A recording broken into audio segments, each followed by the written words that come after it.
Jim Silberman, the little-known board member from Laurel, Maryland, is currently in second place in the 2025 election exit poll, trailing the leader, Don Duraska, by only one vote. And in a working meeting to amend the restricted covenants held on July 12, 2010, then President David Weeking advocates to give the elected board wide-ranging powers at the expense of the membership. My name is Gregory Pickler with the MXB Wire, reporting from the Glenwood Road studio, and you are watching my special community update for Saturday, October 4th, 2025. As you may be aware, the MXB Wire is conducting an exit poll of the 2025 elections that was held on August 30th, 2025. The purpose of the exit poll is to attempt to measure the impact that so-called board-designated proxies have on an election cycle. Now, we ran the survey for approximately 5 weeks, and we collected a number of responses from that 5 weeks. Question number 1, did you or a member who has standing at your property vote during the election at the fall meeting scheduled for August 30th, 2025? Of the respondents, 13 answered yes. 2 answered no. Now, we project that a total of 87 property owners voted in the 2025 election. We came to that number due to a number of assumptions, including the apathy rate of voting. In this election cycle, there really wasn't a competitive election. There were 5 candidates running for 4 two-year terms, and the person who placed last was going to get the balance of a 1-year term left by Kerry Hall. So there was very little incentive to vote at all, plus the fact that there is a large number of community members who don't vote ever. And if they don't vote ever, their chances of responding to a survey are about who you voted for in the last election is pretty slim. Question number 2. If you or a member who has standing at your property voted during the last election at the fall meeting scheduled for August 30th, 2025, did you vote by mail-in proxy ballot or did you vote in person? 7 of the respondents said, I or a representative at my property voted by mail-in proxy ballot. And that projects out to a total of 47 ballots were submitted that way. 5 respondents said or marked, I or a representative at my property voted during the floor vote at the meeting. That translates or projects out to 33 ballots done that way. And in attending the fall meeting, I counted about 20-odd properties that were in attendance at that meeting. And then when you add in the board members, there's at least 8 of those, you do get in the 30s. So this is a good check that our projections are relatively accurate. 2 respondents marked, I, or a representative at my property, sent my ballot in by email to the property management firm. And that translates out or projects out to 13 total ballots were issued in that manner. No respondents checked the box, not sure. Question number 3. If you voted by mail-in proxy ballot, did you designate the board as proxy holder? 4 of the respondents marked, yes, I designated the board as proxy. That projects out to 27 ballots that were designated as board proxy ballots. One respondent marked no, I designated individual as proxy. And that projects out to 7 in total. 2 respondents marked they weren't sure. That projects out to 13. And 2 marked no comment. And that projects out to 13. So depending on how those no comments fall, 27 board designated proxy ballots, that's a lot of leeway to play with as the executive committee of the board. Presumably, one or all of the members of the executive committee are meeting to discuss who they want on the board in the next election cycle. That is a lot of ballots in play, allowing the board to choose who they want to sit next to them. Now, the question that we've been waiting on. Who won the election in the context of the voting membership? Discounting the board-designated proxy ballots, which I will later show in this article, should never have been elevated and counted. Question number 4. If you or a representative at your property in Middlesex Beach voted, which candidates did you vote for? Choose up to 5. Out of the 13 respondents to question number 4, who reported they voted in the 2025 election, 8 respondents said they voted for Margie Sear. 10 respondents said they voted for Don Daraska. 7 respondents said they voted for Steve Larson. 9 respondents said they voted for Kate Montier. And 9 respondents said they voted for Jim Silberman.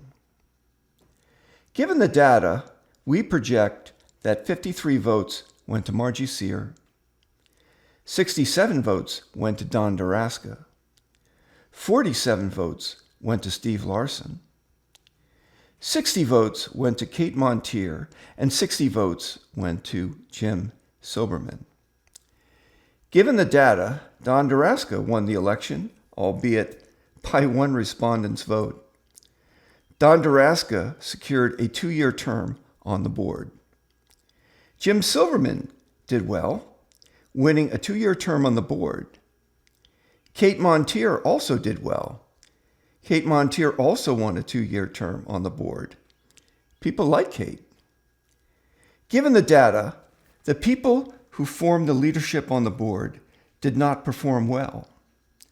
Margie Sear secured the 4th and final 2-year term on the board, whereas Steve Larson failed to secure a 2-year term on the board. Steve Larson should have been handed the 1-year balance of the 2-year term vacated by Kerry Hall. Instead, on August 30th, 2025, the board elected Larson as president of the board. The board would have us believe that in 2020, in the 2020 election, Steve Larson garnered the highest number of votes of all 9 candidates who sought a board position that year. Larson reportedly received 93 votes. The only other candidate close to that figure was Ellen Troop. Troop, who came in second, received 81 votes in the 2020 election, 12 votes behind Larson. However, the figures from the 2025 exit poll do not indicate overwhelming support for Larson from the membership at large. Larson is the same man he was in 2020. I see no reason for Larson's reputation in the community to take a major fall. And yet Larson finished last in the recent exit poll. The 2025 exit poll result indicates that if the projections are relatively accurate and not dramatically skewed due to some obscure reason, that the people who oversee the function of the board, the executive committee, the people who have access to the board-designated proxy ballots, are overvoting these ballots to keep themselves in office. In fact, I have it on solid information that the majority of board members have no idea who is responsible for board-designated proxy ballots and how they're being managed and exercised. As an aside, in the 2020 election, Troop was followed by Nancy Glasgow, who received 80 votes, followed by Carol Paul, who received 76 votes. The board reported that Steve Larson, Ellen Troop, Nancy Glasgow, and Carol Paul all earned 2-year terms on the board in 2020. Now, I know what you're about to ask. You're about to ask, what about all those board-designated proxy ballots? Shouldn't they be counted as well? Well, in his email message dated August 28, 2025, David Weeking said it was his duty to overvote the ballots favoring the people that he trusts and wants to work with on the board, and that this was his special obligation to the membership. Well, let's look into that. Question number 16. Were you aware that if you leave your ballot blank, having no selections, that the proxy holder is then at liberty to mark any selections on your ballot? Out of the 14 respondents to question number 16, 17 respondents, or 46.6%, answered yes, I'm aware that if I leave all the selections blank, that the proxy holder can overvote the ballot. 5, or 33.3%, answered no, I was not aware if I leave all of the selections blank that the proxy holder has the right to overvote the ballot. And 2, or 13.3%, answered not sure. Given the data, we project that 46.6% of the community members are aware that if they leave all the selections blank, that the proxy holder can overvote the ballot, whereas 33.3% of the community members are not aware that if they leave all the selections blank, that the proxy holder can overvote their ballot. It is unclear what the remaining 13.3% of the community members believe as to how proxy ballots are handled. So where does David Weeking get the justification for believing it is his duty to overvote the proxy ballots, particularly where nothing is mentioned on the ballot as to what constitutes a board-designated ballot? And the rules that permit the board, whoever that is, to overvote a ballot. It was just recently, just this past election cycle, that the board issued visible instructions indicating that if you do not enter any selections on a ballot, that the proxy holder can overvote a ballot. Question 17, and this is the kicker. Do you ever recall seeing language on the ballot to indicate that if you do not fill in any selections on the ballot, that your designated proxy can overvote your ballot? Out of the 15 respondents to question number 17, 6 respondents, or 40%, answered no. I cannot recall ever seeing this language on the ballots of previous election cycles. 5 respondents, or 33.3%, answered, I am not clear whether this language appeared on previous ballots. However, I knew if I left all my selections blank that the proxy holder can overvote my ballot. None answered yes. The ballots of previous election cycles clearly explain this. I knew that if I left all my selections blank, that the proxy holder can overvote my ballot. None answered sometimes. The ballots of some previous election cycles clearly explain this, but not all the time, or the language on the ballot was confusing. And 2 respondents, 26.6%, answered not sure. Given the data, we can project that 40% of the community members cannot recall ever seeing this language on the ballots of previous election cycles, whereas 33.3% of the community members are not clear whether this language appeared on previous ballots. However, these community members knew if they left all their selections blank, that the proxy holder can overvote the respective ballot.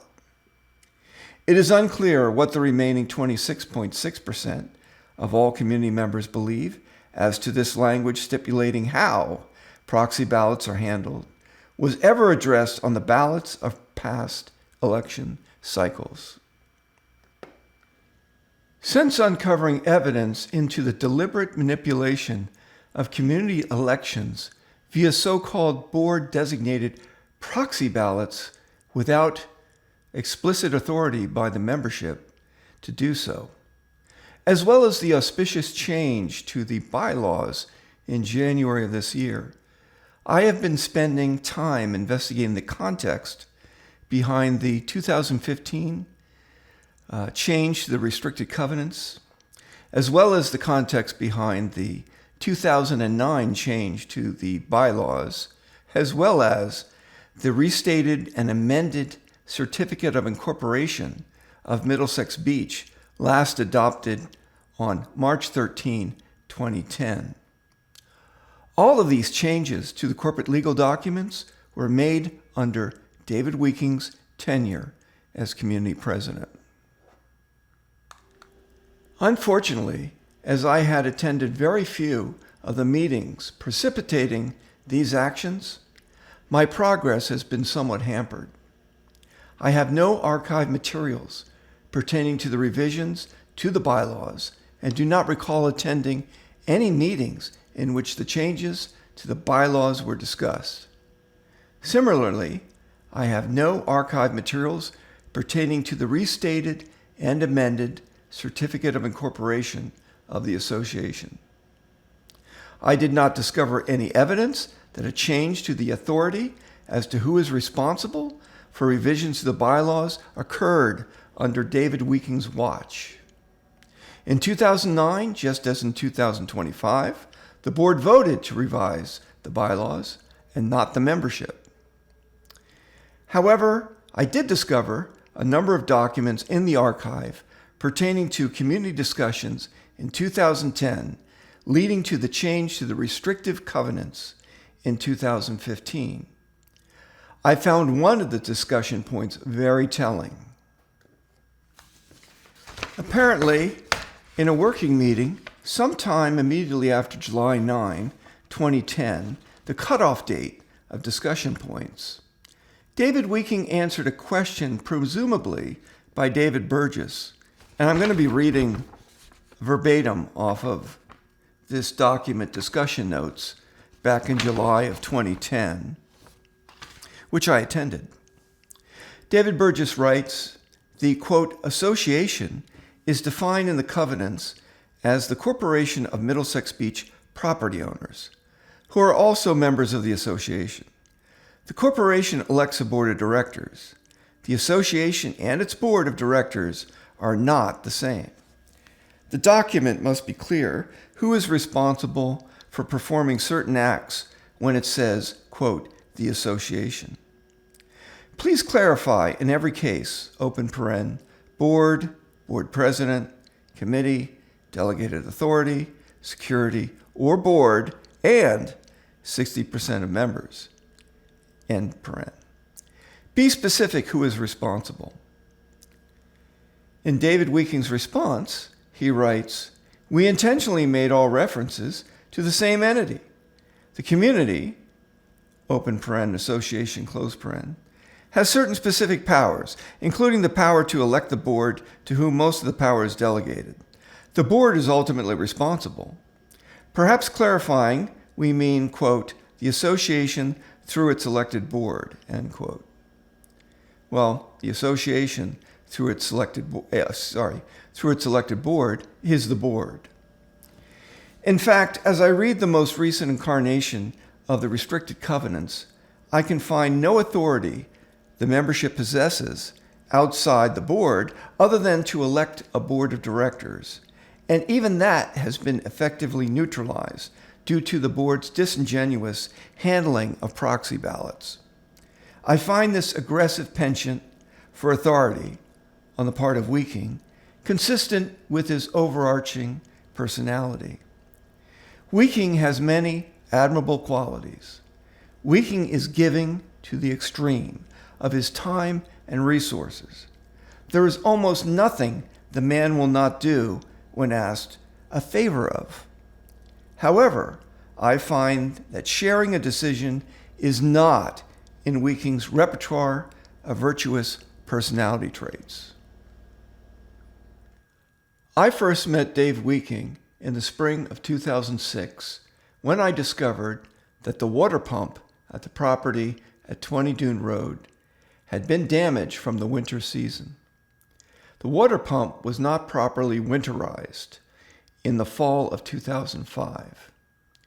Weeking hooked up a hose from his property at 15 Dune Road to my property at 20 Dune Road and shared his water supply from the Artesian Water Company with me. Later that year, I scrapped the well water system the property had been on since 1961 and signed on with the Artesian Water Company, largely due to Weeking's endorsement of the service. Since I first met David Weeking in 2006, I find Weeking a difficult person to work with when a decision has to be mutually agreed upon. In 2015 or thereabouts, Sharon Adams, who was the past president and the chair of the nominating committee at the time, invited me to run for a position on the board. I declined the invitation. I sent Sharon Adams an email message explaining the reasons I elected not to seek a position on the board. In my email message, I write, "Sharon, earlier this year you asked if I would be inclined to run for a position on the board. After some consideration, I've decided I will not seek a position on the board. In fact, on August 15, I wrote Judy Myers to inform her of my decision, thinking you were Judy. I apologize for the confusion with names.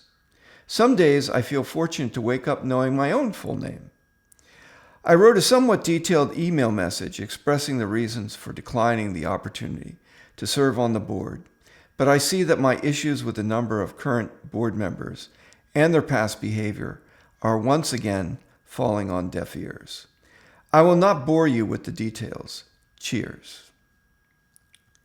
Earlier, on August 15, 2015, I had mistakenly sent Judy Myers an email message, thinking she was Sharon Adams, expressing my reasons for declining Sharon Adams' offer to run for a position on the board.